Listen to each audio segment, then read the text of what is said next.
Selamat malam. Perkenalkan, saya Sultan Aulia Rahman, NIM 19091030273.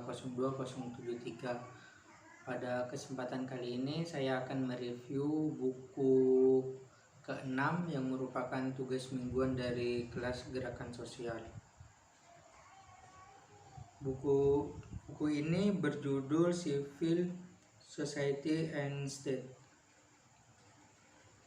Pada bab pertama ini, pembahasan ditekankan pada perselisihan dan ketertarikan yang terjadi pada Jepang, Korea Selatan, dan Taiwan.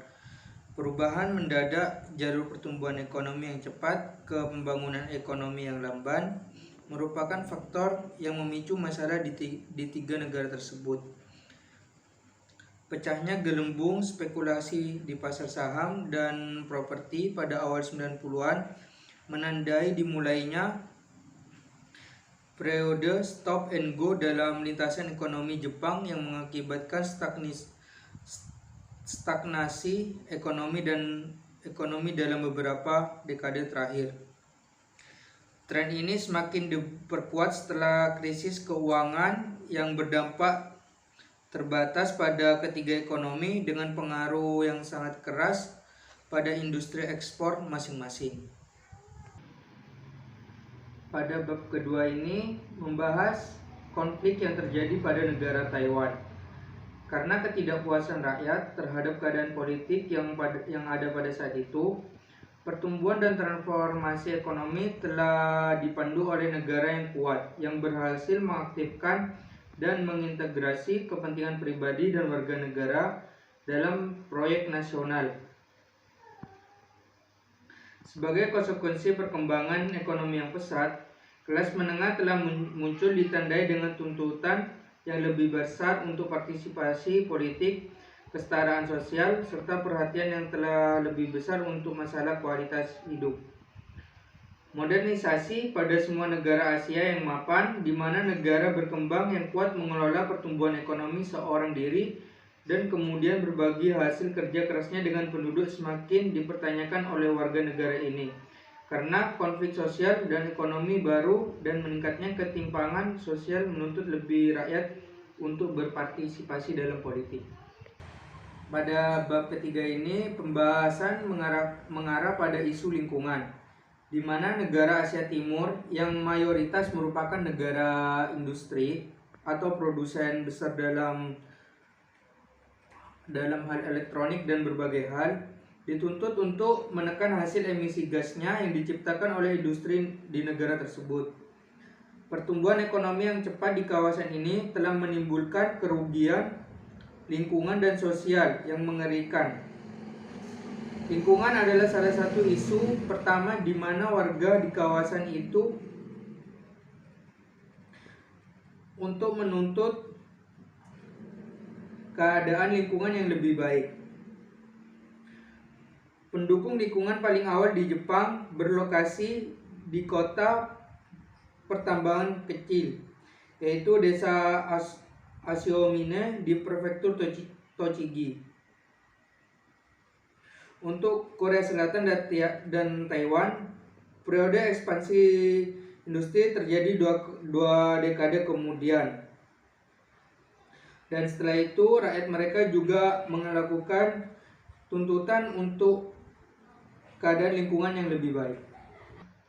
Pada bab keempat ini pembahasan mengarah kepada tuntutan rakyat Jepang terhadap tenaga nuklir di sana. Penulis kemudian menelusuri kemunculan gerakan tandingan dalam perspektif sejarah dan menganalisis basis organisasi dan sosial, proses mobilisasi dan pembingkaian dari pengaruh politik kelompok-kelompok yang terlibat. Kemudian penulis menganalisis juga dampak politik dari kecelakaan nuklir Fukushima tahun 2011 pada pergerakan ini. Gerakan tandingan mampu bertahan dalam periode konteksi yang intens dengan melestarikan basis sumber daya dan mempertahankan pengaruh signifikan pada proses pembuatan kebijakan. karena dukungan dari bagian-bagian birokrasi nasional dan politisi dan konservatif yang kuat. Gelombang gerakan konservatif baru-baru ini menimbulkan tantangan bagi para peneliti. Dapatkah masyarakat sipil menjadi konservatif atau bahkan reaksioner dalam permasalahan nuklir ini? Pada bab kelima ini, pembahasan tetap berada di negara Jepang. Pada kali ini, pembahasan ini menekankan pada gerakan nativis. Gerakan ini sering mengkritik kekuasaan sayap kanan yang berkuasa, tetapi harus dianggap sebagai kekuatan detasemen dari kekuatan dalam dua cara. Pertama, nativisme Jepang adalah varian dari revisionisme sejarah dan munculnya kekerasan nativis. Produk sampingan dari kebangkitan revisionisme sejarah di antara kemampuan sayap kanan di Jepang. Meskipun gerakan nativis dan kemapanan sayap kanan tidak secara langsung terkait satu sama lain, keuntungan penuh dari diskursif yang dibuka oleh terakhir. Tujuan dari bab ini adalah untuk mempertimbangkan kembali asal-usul, sifat dan luas dan kedalaman basis kekuasaan gerakan nativis Jepang yang sekilas berhasil mencegah ekspansi kelompok nativis. Ya. Pada bab ke-6 ini pembahasan berada pada di negara Taiwan mengenai gerakan konservatif, yang dimana diadakan untuk membela moralitas dari seksualitas tradisional yang terancam. Kasus kontra gerakan yang menarik secara intelektual, namun merupakan aspek masyarakat sipil Taiwan yang sering diabaikan. Menurut penulis, artikel ini menampilkan asal-usul dalam perubahan komunitas Kristen Taiwan sebelumnya. Para pemimpin Protestan dan Katolik memelopori oposisi terhadap kesetaraan gender dan sikap yang lebih santai terhadap seksualitas, dan selama bertahun-tahun mereka memperoleh dukungan dari agama lain. Pada bab ke-7 ini dijelaskan analisis peta kekuatan politik yang berada di negara Taiwan. Di negara Taiwan ada dua partai yang memiliki kekuatan yang sangat besar, yaitu KMT dan DPP. Sedangkan untuk partai-partai kecilnya memiliki tugas sentral yang bisa dibilang tidak terlalu besar dari kedua partai tersebut. Sejumlah studi tentang partai-partai kecil telah berteori tentang bagaimana hubungan mereka dengan partai arus utama yang dapat mempengaruhi lintasan pembangunan mereka. Partai-partai kecil telah memainkan peran penting membawa keragaman ke dalam sistem, menekankan isu-isu yang berbeda dan mewakili komunitas yang terabaikan. Pada bab ke-8 ini pembahasannya mengarah kepada isu imigrasi yang berada di negara Jepang. Populasi asing Jepang telah meningkat 3,5 kali lipat selama 30 tahun terakhir. Saat ini Jepang adalah salah satu tujuan imigrasi terpenting di antara negara-negara industri yang maju.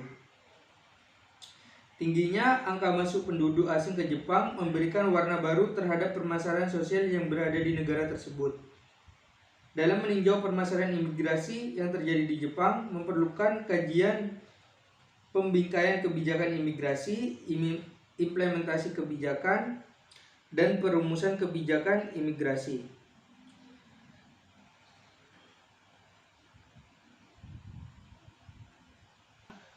Pada bab ke-9 membahas dinamika baru antara negara dan masyarakat sipil di Jepang kontemporer dan menyoroti NPO. NPO telah menjadi aktor penting dalam landscape masyarakat sipil Jepang sejak akhir tahun 90-an dan didirikan di bawah undang-undang untuk mempromosikan kegiatan nirbala tertentu. NPO Jepang adalah kunci dari agensi dan neoliberalisme. NPO juga merupakan reorganisasi yang diperhitungkan pada ruang publik.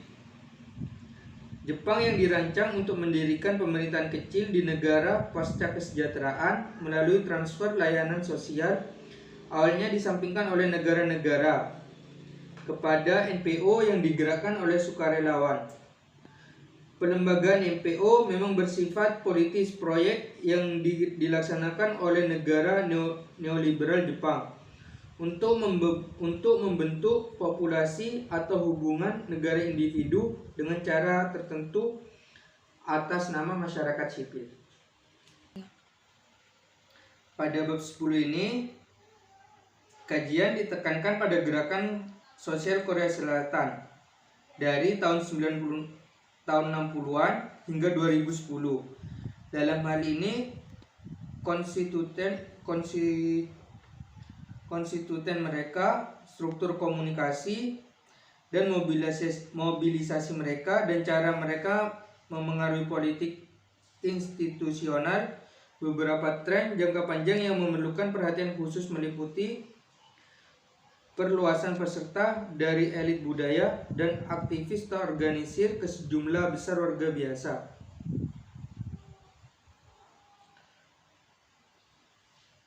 Pada bab ini menggambarkan ciri-ciri paling khas dari setiap periode sejarah dalam tipe-tipe ideal. Seperti diketahui, tipe ideal seperti itu adalah konstruksi ideasional yang menonjolkan atau melebih-lebihkan dan mengidealkan aspek-aspek tertentu dari realitas yang jauh lebih kompleks. Sekian review singkat mengenai buku ini, kurang lebihnya mohon maaf. Terima kasih.